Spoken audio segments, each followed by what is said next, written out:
Half blood Prince अध्याय 30 सफ़ेद समाधि। सब क्लासें रद्द कर दी गईं, परीक्षाएं स्थगित हो गईं। अगले कुछ दिनों में कुछ विद्यार्थियों को उनके माता पिता हॉगवर्ट्स से लेने के लिए आ गए। डंबलडोर की मौत के अगले दिन सुबह नाश्ते से पहले ही पाटिल बहनें चली गई थीं। दूसरी तरफ सीमस फिनिगन ने अपनी माँ के साथ घर जाने से इनकार कर दिया था। सीमस ने हैरी और रॉन को बताया उसकी माँ को हॉग्समीड में कमरा मिलने में काफ़ी मुश्किल हुई है, क्योंकि उस गांव में जादूगर और जादूगरनियाँ दूर दूर से डंबलडोर को अंतिम श्रद्धांजलि देने के लिए आ रहे थे। अंत्येष्टि के पहले वाली शाम को एक नीली गाड़ी आसमान में उड़ती हुई आई, जंगल के कोने पर उतरी। कम उम्र के विद्यार्थियों को ये बड़ा रोमांचक लगा। उन्होंने पहले नहीं देखा था। ये गाड़ी किसी मकान जितनी बड़ी थी और 1 दर्जन विशाल पंख वाले घोड़े इसे खींच रहे थे। हैरी ने खिड़की से देखा मैडम मैक्सिम गाड़ी की सीढ़ियों से उतरी और इंतजार कर रहे हैग्रिड के गले लग गईं। इस दौरान मंत्रालय के अधिकारियों का प्रतिनिधि मंडल, जिसमें जादू मंत्री भी शामिल थे, महल के भीतर रह रहे थे। हैरी उनसे किसी भी प्रकार का संपर्क करने की कोशिश से बच रहा था। उसे यकीन था देर सबेर वो जरूर पूछेंगे कि डंबलडोर आखिरी बार हॉगवर्ट्स से बाहर क्या करने गए थे। हैरी, रॉन, हरमाइनी और जिनी ने अपना सारा समय एक साथ बिताया। वो दिन में 2 बार अस्पताल जाते। नेविल की छुट्टी हो गई थी, लेकिन बिल मैडम पॉम्फ्री की देखभाल में था। उसके घाव पहले जितने ही बुरे थे। सच तो ये था कि वो अब बावरे नैन मूडी से मिलती जुलती शक्ल का दिख रहा था, हालांकि उसके हाथ पैर दोनों सही सलामत थे। बहरहाल उसका व्यक्तित्व तो नहीं बदला था, सिर्फ ये बदला था कि वो अब बहुत दुर्लभ स्टीक पसंद करने लगा था। मुझे लगता है कि मुझे अब इस बात को स्वीकार करना होगा कि वो सचमुच उससे शादी कर रहा है, जिनी ने बाद में उस शाम को कहा, जब वो हैरी, रॉन और हरमाइनी गरुण द्वार के कॉमन रूम की खुली खिड़की के पास बैठकर बाहर धुंधलके में डूबे मैदान को देख रहे थे। वैसे वो उतनी बुरी नहीं है, हैरी ने कहा। अगर मम्मी इसे सहन कर सकती हैं तो मैं भी करूँगी। हमारी पहचान का कोई मरा? रॉन ने हरमाइनी से पूछा। हरमाइनी उसकी आवाज़ में ठूसी गई कठोरता पर चिढ़ गई। नहीं, उसने झिड़कते हुए कहा। अखबार मोड़ दिया। वे लोग स्नैप की तलाश कर रहे हैं, लेकिन सुराग नहीं मिला। जाहिर है सुराग नहीं मिलेगा। उन्हें स्नैप का सुराग तब तक नहीं मिलेगा जब तक वो वोल्डेमॉर्ट को खोज नहीं लेंगे, क्योंकि वो अभी तक वोल्डेमॉर्ट को नहीं खोज पाए हैं। इसलिए मैं सोने जा रही हूँ, जिनी ने जम्हाई लेते हुए कहा। मैं तब से ठीक से नहीं सोई हूँ, मुझे नींद की ज़रूरत है।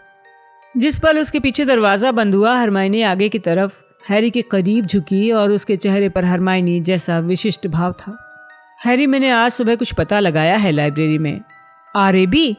हैरी ने सीधे तनकर बैठते हुए पूछा। उसे वैसा महसूस नहीं हुआ जैसे पहले अक्सर होता था, रोमांचित, जिज्ञासु, किसी रहस्य की तह तक पहुंचने के लिए व्याकुल। वो सिर्फ इतना जानता था, उसे असली होर्क्रक्स के बारे में पता लगाने का काम पूरा करना है। वो जानता था अब भी कहीं पर 4 होर्क्रक्स छिपे हैं और उन सभी को खोज कर ख़त्म करना है, तभी वोल्डेमॉर्ट को मारना संभव होगा। वो उनके नाम दोहराता रहा, जैसे उनकी सूची बनाने से ही वो उसकी पहुंच में आ जाएंगे।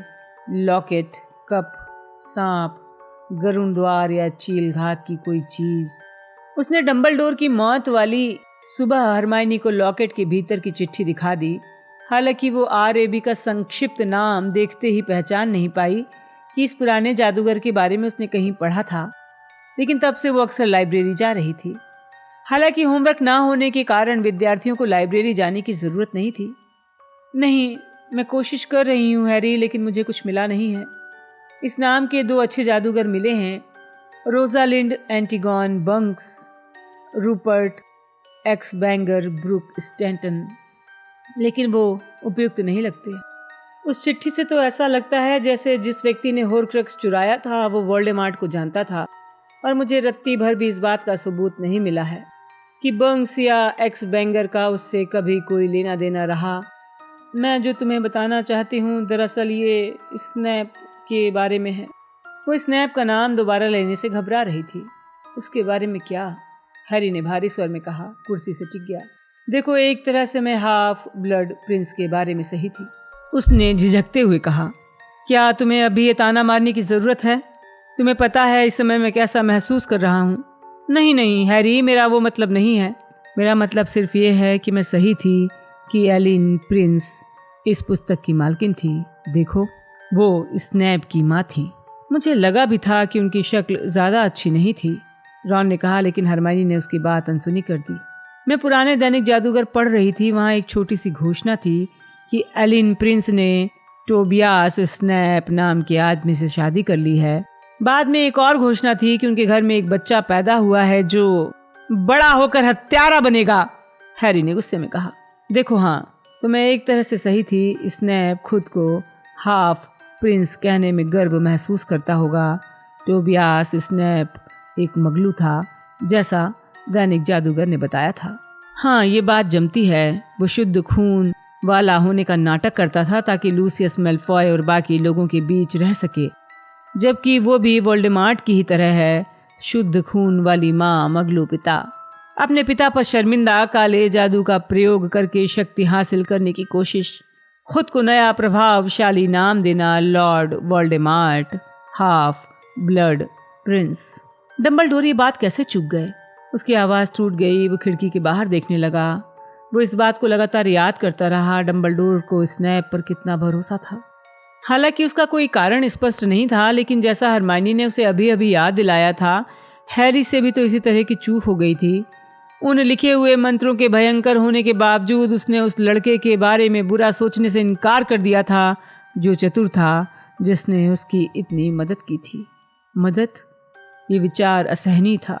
मैं अब भी ये नहीं समझ पाया कि उसने उस पुस्तक का इस्तेमाल करने के लिए तुम्हें पकड़वाया क्यों नहीं। वो जानता होगा कि तुम ये सब कहाँ से कर रहे हो, रॉन ने कहा। वो जानता था, हैरी ने कटुता से कहा। जब मैंने सेक्टम सेम्प्रा का इस्तेमाल किया था, वो जान गया था। उसे दरअसल गुप्त घुसपैठ करने की ज़रूरत नहीं थी। हो सकता है उसे पहले ही पता चल गया हो जब स्लग हॉर्न बात कर रहे थे कि मैं काढ़ू में कितना प्रतिभाशाली हूँ। उसे उस अलमारी में अपनी पुरानी पुस्तक नहीं छोड़नी चाहिए थी, है ना? लेकिन उसने तुम्हें पकड़वाया क्यों नहीं?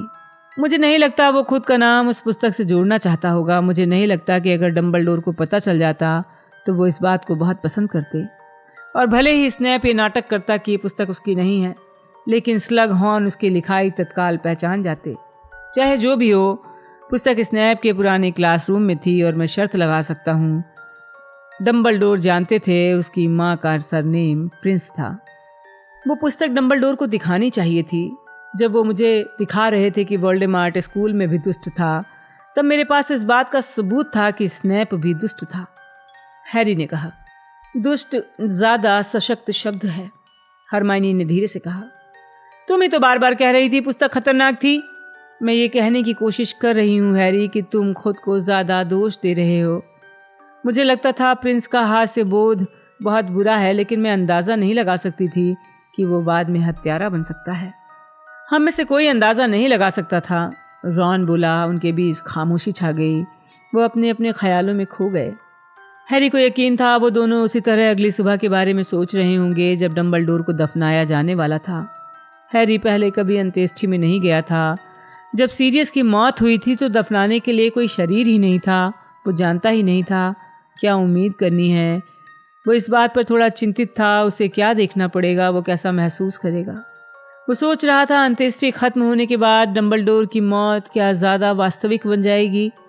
हालांकि कुछ पल ऐसे भी थे जब ये भावना उस पर हावी हो जाती थी, लेकिन अब सुन्न एहसास के सूने दौर भी आते थे। हालांकि पूरे महल में सभी लोग इसी बारे में बात कर रहे थे। लोगों को यकीन करने में मुश्किल हो रही थी डंबलडोर सचमुच चले गए हैं। ये सही है, उसने सीरियस के मामले में जो बहाना खोजने की कोशिश की थी वो डंबलडोर के मामले में नहीं की। उसे कतई उम्मीद नहीं थी डंबलडोर लौट आएंगे। उसने अपनी जेब से नकली हॉर्क्रक्स की ठंडी चैन को महसूस किया, जिसे अब वो हर जगह अपने साथ ले जाता था, ताबीज़ की तरह नहीं। इस बात की याद दिलाने के लिए कि उसने इसकी क्या कीमत चुकाई है और अभी कितना काम बाकी है। हैरी ने अगले दिन सुबह सामान पैक किया। हॉगवर्ट्स एक्सप्रेस अंत्येष्टि के बाद जाने वाली थी। नीचे जाने पर उसे बड़े हॉल का माहौल बुझा बुझा मिला। सभी लोग अपने ड्रेस दुशाले पहने थे। कोई भी बहुत भूखा नहीं दिख रहा था। प्रोफेसर मैगोनिकल ने स्टाफ टेबल के बीच वाली सिंहासन जैसी कुर्सी खाली छोड़ दी थी। हैग्रिड की कुर्सी खाली थी। हैरी ने सोचा वो नाश्ते का सामना नहीं कर पाएगा, लेकिन स्नैप की जगह अब रूफस स्क्रिमग्योर बैठे थे। जब उन्होंने हॉल में चारों तरफ नजरें घुमाई तो हैरी उनकी पीली आंखों से बचता रहा। उसे एक कष्टकारी एहसास हुआ कि स्क्रिमग्योर उसकी तलाश कर रहे हैं। स्क्रिमग्योर के साथ हैरी को सींग के फ्रेम वाला चश्मा लगाए लाल बालों वाला पर्सी वीजली दिखा। रॉन ने ऐसा कोई चिन्ह नहीं दिखाया कि उसे पर्सी के वहां होने की जानकारी है। वो तो बस हिकारत से नाश्ते के टुकड़े तोड़ने लगा। नाग शक्ति की टेबल पर क्रैब और ग्वाइल एक साथ बुदबुदा रहे थे। हालांकि वे भारी भरकम थे, लेकिन उनके बीच में मेलफॉय की लंबी पीली आकृति के बिना वो अजीब तरीके से अकेले दिख रहे थे। हैरी को मेलफॉय से ज़्यादा चिढ़ नहीं थी। उसकी दुश्मनी सिर्फ स्नैप से थी, क्योंकि वो मीनार के ऊपर मेलफॉय की आवाज़ के डर को नहीं भूला था। वो इस बात को नहीं भूला था कि बाकी प्राण भक्षियों के आने से पहले उसने अपनी छड़ी झुका ली थी। हैरी को यकीन था मेलफॉय डंबलडोर की जान नहीं लेता। हैरी ने सोचा कि मेलफॉय जाने कहाँ होगा और वोल्डेमॉर्ट उसे और उसके माता पिता को जान से मारने की धमकी देकर उससे जाने क्या करवा रहा होगा। हैरी के विचारों का सिलसिला तब टूटा जब जिनी ने उसकी पसलियों में कोहनी मारी। प्रोफेसर मैगोनिकल खड़ी हो गई थी। हॉल में दुख भरी भन भन खत्म हो गई थी। अब समय हो रहा है, उन्होंने कहा। अपने हाउस प्रमुख के पीछे पीछे चलो। गरुण द्वार, मेरे पीछे आओ। वो लगभग खामोशी में अपनी बेंचों के पीछे से लाइन बनाकर निकले। हैरी को नाग शक्ति के विद्यार्थियों के आगे स्लग हॉर्न की झलक दिखी, जो शानदार लंबे हरे दुशाले पहने थे। उसने कभी मेहनतकश हाउस की प्रमुख स्प्राउट को इतना साफ नहीं देखा था। उनके हैट पर एक भी दाग नहीं थे। वो लोग प्रवेश हॉल में पहुंचे तो मैडम पिंस फिल्च के साथ खड़ी मिली। मैडम पिंस ने एक मोटा काला चोगा पहन रखा था जो घुटनों तक आ रहा था। हैरी ने जब सामने वाले दरवाजे से बाहर निकलकर पत्थर की सीढ़ियों पर कदम रखा तो उसने देखा लोग झील की तरफ जा रहे हैं। सूरज की रोशनी उसके चेहरे पर पड़ी जब वह प्रोफेसर मैगोनिकल के पीछे खामोशी से उस तरफ चलने लगा जहां सैकड़ों कुर्सियां लाइन से लगी हुई थीं। आधी कुर्सियों पर अलग अलग तरह के लोग बैठ चुके थे, गंदे और स्मार्ट, बूढ़े और युवा। ज़्यादातर को हैरी नहीं जानता था, लेकिन कुछ को वो पहचानता था, जिनमें माया पंछी के समूह के सदस्य शामिल थे। किंग्सले शेकलबोल्ट, बावरेन एंड मूडी, टोंक्स जिसके बाल अब चमत्कारिक रूप से चमकदार गुलाबी हो गए थे, रीमस ल्यूपिन जिनका हाथ वो थामे हुए थी, मिस्टर और मिसेस वीजली, बिल जिसे फ्लर सहारा दे रही थी, फ्रेड और जॉर्ज जो ड्रैगन की खाल वाली काली जैकेट पहनकर उनके पीछे चल रहे थे, और फिर मैडम मैक्सिम थी जिन्होंने बैठने के लिए 2.5 कुर्सियां ली थीं। रिश्ती कड़ाही का मालिक टॉम, हैरी की नकारा पड़ोसन अराबेला फिग, वियर्ड सिस्टर्स नामक जादूगरी गायिका समूह की बालों वाली बेस प्लेयर, नाइट बस का ड्राइवर अर्नी प्रैंग, छूमंतर गली की दुशालों वाली दुकान की मैडम मेल्किन, अन्य कुछ लोग जिनके नाम हैरी नहीं जानता था, हालांकि शक्ल से उन्हें पहचानता था, जैसे हॉगसेट का बारमैन, हॉगवर्ट्स एक्सप्रेस की ट्रॉली धकाने वाली जादूगरनी। महल के भूत भी वहाँ थे। दिन की उजली धूप में दिख नहीं रहे थे, वो तभी दिखते थे जब वो हिलते थे। हैरी, रॉन, हरमाइनी और जिनी झील के पास लाइन के आखिर की कुर्सियों में बैठ गए। भीड़ बढ़ने लगी। हैरी ने भावुकता के साथ देखा कि लूना नेविल को एक कुर्सी पर बैठा रही है। जिस रात को डंबलडोर की मौत हुई थी, उस रात को डीए में सिर्फ वो दोनों ही हरमाइनी के बुलावे पर आए थे। हैरी जानता था सिर्फ उन्हें ही डीए के बंद होने का अफसोस था। संभवतः वो इस आशा में अपने सिक्कों की हर दिन जांच करते होंगे कि शायद एक मीटिंग और होगी। कर्नेलियस फज उनके पास से होते हुए सामने वाली लाइन की तरफ बढ़ गए। उनके चेहरे पर दुख का भाव था। वो हमेशा की तरह अपना हैट घुमा रहे थे। हैरी ने बाद में रीटा स्कीटर को पहचान लिया और वो ये देखकर आग बबूला हो गया कि उसके लाल नाखूनों वाले हाथों में एक नोटबुक थी। और फिर आवेश में एक से ज़्यादा बुरे झटके के साथ उसने डोलोरेस अम्ब्रिज को देखा। सेनेटर फिरेंज पानी के किनारे संतरी की तरह खड़ा था। उसे देखते ही अम्ब्रिज चौंक गई, तेजी से दूर जाकर बैठ गई। स्टाफ आखिरकार बैठ गया। हैरी देख सकता था आगे की कतार में स्क्रिमग्योर गंभीर और गरिमापूर्ण अंदाज में प्रोफेसर मैगोनिकल के साथ बैठे हैं। उसे शक था स्क्रिमग्योर या इनमें से किसी भी महत्वपूर्ण व्यक्ति को डंबलडोर की मौत पर वाकई अफसोस होगा। लेकिन तभी उसे संगीत सुनाई दिया, अजीब पारलौकिक संगीत जिसे सुनते ही मंत्रालय के प्रति वो अपनी नापसंदगी भूल गया और संगीत के स्रोत की तलाश करने लगा। वो अकेला नहीं था, कई सिर मुड़कर देखने लगे। वो दहशत में थे। अंदर वहाँ जिनी ने हैरी के कान में कहा। उसने धूप से चमकते साफ हरे पानी में देखा कुछ लोग पानी की सतह पर कुछ इंच नीचे तैर रहे थे, जिससे उसे सजीव लाशों की भयंकर याद आई। जलमानुषों का समूह एक अजीब भाषा में गा रहा था जिसे वो नहीं समझता था। उनके चेहरे पीले थे, बैगनी बाल और उनके चारों तरफ लहरा रहे थे। संगीत सुनकर हैरी के रोंगटे खड़े हो गए। हालांकि ये अप्रिय नहीं था, इसमें स्पष्ट रूप से क्षति और हताशा का भाव था। जब उसने गायकों के जंगली चेहरों की तरफ देखा तो वो जान गया कम से कम उन्हें डंबलडोर के गुजरने का वास्तव में अफसोस था। फिर जिनी ने उसे दोबारा कोहनी मारी। उसने पलट कर देखा, हैग्रिड धीरे धीरे कुर्सियों के बीच वाले गलियारे से आ रहा था। वो खामोशी से रो रहा था। उसका चेहरा आंसुओं से चमक रहा था। उसकी बाहों में डंबलडोर का शरीर था जो बैगनी मखमल में लपटा हुआ था, जिस पर सुनहरे सितारे कढ़े थे। अजीब संगीत और डंबलडोर के शरीर के इतने करीब होने का ज्ञान एक पल के लिए गर्मी के दिन से ज्यादा गर्म था। रॉन का चेहरा सफेद था, वो सदमे में दिख रहा था। जिनी और हरमाइनी की गोद में आंसू तेजी से गिर रहे थे। वो स्पष्टता से नहीं देख सकते थे सामने क्या हो रहा है। हैग्रिड ने शरीर को सावधानी से टेबल पर लिटाया, गलियारे से लौटने लगा। उसने अपनी नाक जोर से कई बार साफ की। लोगों ने चिढ़कर उसे देखा, जिसमें डोलोरेस अम्ब्रिज भी थी। लेकिन हैरी जानता था डंबलडोर इस बात की परवाह नहीं करते। जब हैग्रिड पास से गुजरा तो हैरी ने उसकी तरफ हाथ हिलाया, लेकिन हैग्रिड की आंखें इतनी सूजी हुई थीं कि ये एक चमत्कार ही था कि वो अपने सामने के रास्ते को देख पा रहा था। हैरी ने पीछे वाली लाइन को देखा जिसकी तरफ हैग्रिड जा रहा था। तब उसे जाकर एहसास हुआ कि हैग्रिड को रास्ता कौन दिखा रहा था। वहाँ पर एक दानव ग्रॉप एक जैकेट और पैंट में था जो मोटे तंबू जैसे दिख रहे थे। उसका बड़ा बदसूरत शिलाखंड जैसा सिर झुका हुआ था, विनम्र, लगभग मानवीय। हैग्रिड अपने सौतेले भाई के पास बैठ गया और ग्रॉप ने हैग्रिड का सिर थपथपाया, जिससे उसकी कुर्सी के पाए जमीन में धंस गए। हैरी के मन में हंसने की इच्छा हुई, लेकिन फिर संगीत रुक गया। सादे काले दुशाले पहने गुच्छेदार बालों वाला एक नाटा आदमी डंबलडोर के शरीर के सामने खड़ा था। हैरी नहीं सुन पाया वो क्या कह रहा है। सैकड़ों सिरों के ऊपर से अजीब शब्द तैर कर आ रहे थे। महान विभूति, बौद्धिक योगदान, विशाल हृदय।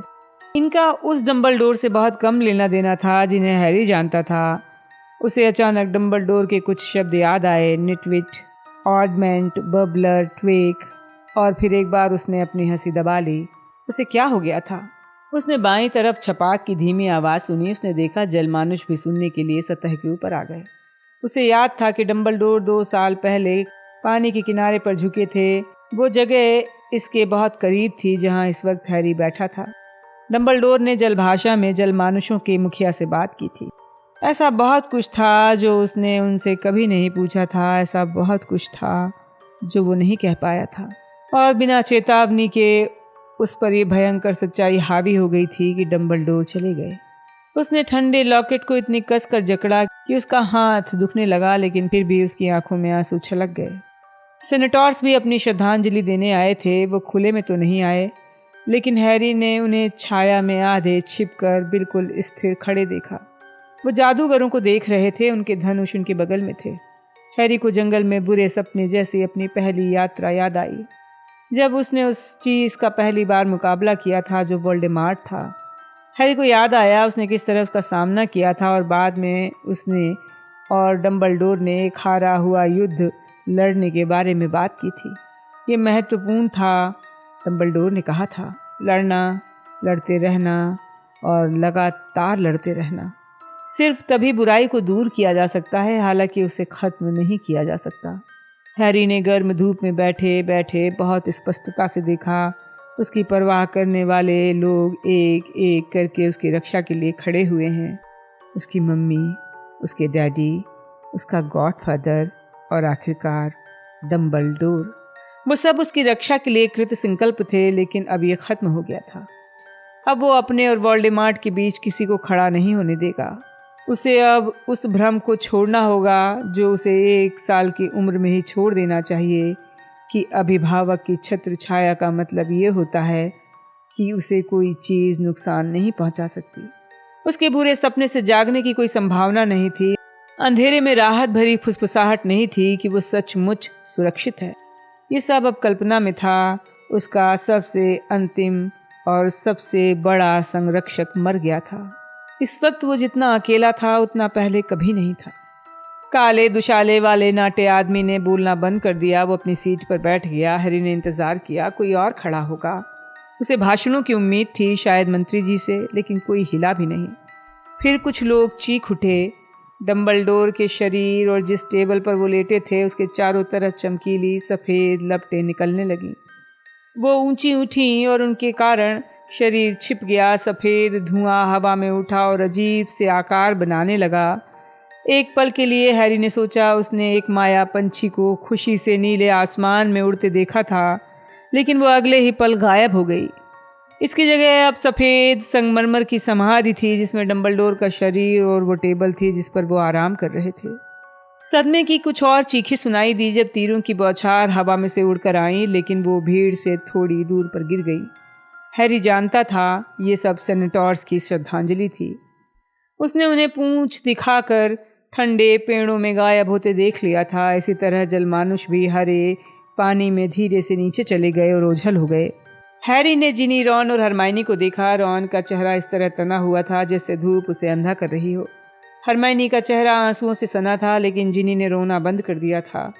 उसने हैरी से वैसी ही सख्त और आग बरसती निगाह मिलाई जैसी उसकी अनुपस्थिति में क्विडिच कप जीतने के बाद गले मिलते समय मिलाई थी। वो जानता था कि उस पल वो एक दूसरे को अच्छी तरह समझते थे। वो जानता था अगर वो इस समय उसे बताएगा कि वो क्या करने वाला है तो वो ये नहीं कहेगी ध्यान रखना या ऐसा मत करना, बल्कि उसके फैसले को स्वीकार कर लेगी, क्योंकि वो इससे कम किसी चीज़ की उम्मीद नहीं करेगी। और इसलिए उसने दिल कड़ा करके वो कह दिया जो वो जानता था कि डंबलडोर के मरने के बाद उसे कहना ही था। सुनो जिनी, उसने बहुत धीरे से कहा जब उनके चारों तरफ बातचीत की भन भन तेज हो गई और लोग उठकर खड़े हो गए। मैं तुमसे आगे संबंध नहीं रख सकता। हमें मिलना जुलना बंद करना होगा। हम एक साथ नहीं रह सकते। जिनी ने एक अजीब सी मुस्कान के साथ कहा, इसके पीछे कोई मूर्खतापूर्ण महान कारण होगा, है ना? वो रोई नहीं, उसने बस देखो ऐसा लगता है तुम्हारे साथ बिताए आखिरी कुछ सप्ताह किसी और की ज़िंदगी के हैं, लेकिन मैं नहीं कर सकता। मुझे कुछ काम अकेले करने हैं। वो रोई नहीं, बस हैरी की तरफ देखती रही। वोल्डेमॉर्ट अपने दुश्मनों के नज़दीकी लोगों का इस्तेमाल करता है। उसने एक बार पहले भी तुम्हारा प्रयोग मुझे दाना डालने के लिए किया था और तब तुम सिर्फ मेरे सबसे अच्छे दोस्त की बहन थी। सोचो अगर हम मिलते जुलते रहेंगे तो तुम्हें कितना खतरा होगा। वो जान जाएगा, वो पता लगा लेगा, वो तुम्हारे माध्यम से मुझ तक पहुंचने की कोशिश करेगा। मान लो मुझे परवाह न हो, जिनी ने आवेश में कहा, लेकिन मुझे परवाह है। तुम्हें क्या लगता है अगर ये तुम्हारी चिता होती तो मुझे कैसा महसूस होता और ये मेरा दोष होता? जिनी ने उससे दूर झील के पार देखा। मैंने दरअसल तुम्हारा पीछा कभी नहीं छोड़ा, सचमुच नहीं। मुझे हमेशा उम्मीद थी, हरमाइनी ने मुझसे हमेशा कहा था कि मैं ज़िंदगी को खुशी के साथ जीऊँ, दूसरे लोगों के साथ घूमूं फिरूं ताकि तुम्हारे सामने सहज रह सकूं। क्योंकि याद है जब तुम कमरे में रहते थे मैं बोल नहीं पाती थी और उसे लगा था कि अगर मैं अपने असली रूप में रहूं तो शायद तुम मेरी तरफ ज़्यादा ध्यान दोगे। समझदार लड़की हरमाइनी। हैरी ने मुस्कुराने की कोशिश की। काश मैंने तुमसे जल्दी पूछ लिया होता। हमारे पास बहुत समय रहता, महीनों शायद बरसों का। लेकिन उस समय तो तुम जादूगरों की दुनिया को बचाने में बहुत व्यस्त थे। अच्छा, मैं ये तो नहीं कह सकती कि मैं हैरान हूँ। मैं जानती थी कि आखिर में ये होगा। मैं जानती थी तुम तब तक खुश नहीं रहोगे जब तक कि तुम वोल्डेमॉर्ट को खोज नहीं लोगे। शायद इसलिए मैं तुम्हें इतना पसंद करती हूँ। हैरी इस तरह की बातों को सुनना बर्दाश्त नहीं कर सकता था। वो ये जानता था कि अगर वो जिनी के पास बैठा रहा तो उसका संकल्प कायम नहीं हो पाएगा। उसने देखा रॉन अब भी हरमाइनी को पकड़े था और जब वो उसके कंधे पर अपना सिर रख कर सुबक रही थी तो वो उसके बालों को थपथपा रहा था। रॉन की लंबी नाक पर आंसू बह रहे थे। हैरी दुखी मन से उठकर खड़ा हुआ, जिनी और डंबलडोर की समाधि की तरफ पीठ की और झील के किनारे किनारे चलने लगा। स्थिर रहने से चलना ज़्यादा सहन करने लायक था। हैरी, वो मुड़ा। रूफस स्क्रिमग्योर झील के किनारे लंगड़ाते हुए तेजी से उसकी तरफ आ रहे थे। मैं तुमसे कुछ पूछना चाहता हूँ। तुम्हारे साथ थोड़ी दूर चल सकता हूँ? हाँ। हैरी, ये भयंकर त्रासदी है। मैं तुम्हें नहीं बता सकता मैं कितना स्तब्ध था। डंबलडोर महान जादूगर थे, हमारे बीच मतभेद थे, लेकिन मुझसे ज़्यादा कोई नहीं जानता कि आप क्या चाहते हैं। हैरी ने सपाट अंदाज में पूछा।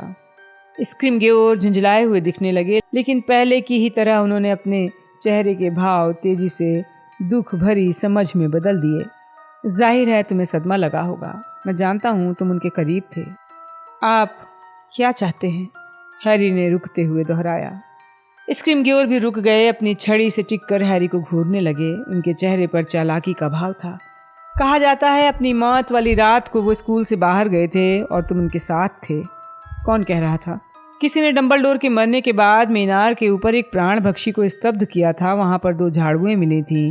मंत्रालय 2 और 2 जोड़ सकता है हैरी। मुझे ये जानकर खुशी हुई।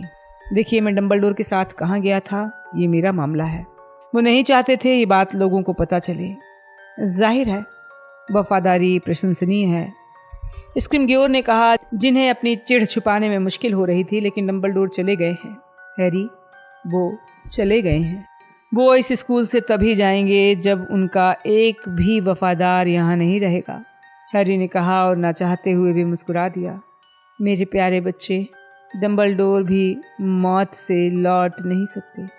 मैं ये नहीं कह रहा हूँ कि वो लौट सकते हैं, आप नहीं समझेंगे, लेकिन मेरे पास आपको बताने के लिए कुछ नहीं है। स्क्रिमगेओर झिझके नज़ाकत भरे अंदाज में बोले, जानते हो हैरी, मंत्रालय तुम्हें हर तरह की सुरक्षा दे सकता है। हैरी हंस दिया। वोल्डेमॉर्ट मुझे खुद मारना चाहता है, आपके और उसे रोक नहीं पाएंगे। प्रस्ताव के लिए धन्यवाद, इसकी ज़रूरत नहीं है, स्क्रिमगेओर ने कहा। उनकी आवाज़ ठंडी थी। मैंने तुमसे क्रिसमस पर जो अनुरोध किया था। कौन सा अनुरोध? ओह, वो वाला कि मैं दुनिया को बताऊं कि आप लोग कितना बढ़िया काम कर रहे हैं, स्क्रिमगेओर ने कहा, ताकि लोगों का मनोबल बढ़ जाए। हैरी ने एक पल के लिए उन्हें घूरा। अब तक स्टैन शनपाइक को आपने छोड़ दिया? स्क्रिमगेओर का चेहरा बुरे से बैगनी रंग का हो गया, जिसे देखकर हैरी को वर्नन अंकल की याद आने लगी। अच्छा, तो तुम अब भी डंबलडोर का शागिर्द हो?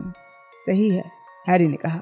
स्क्रिमगेओर ने उसे एक पल के लिए गुस्से से घूरा, बिना कुछ कहे रंगड़ाते हुए वापस चले गए।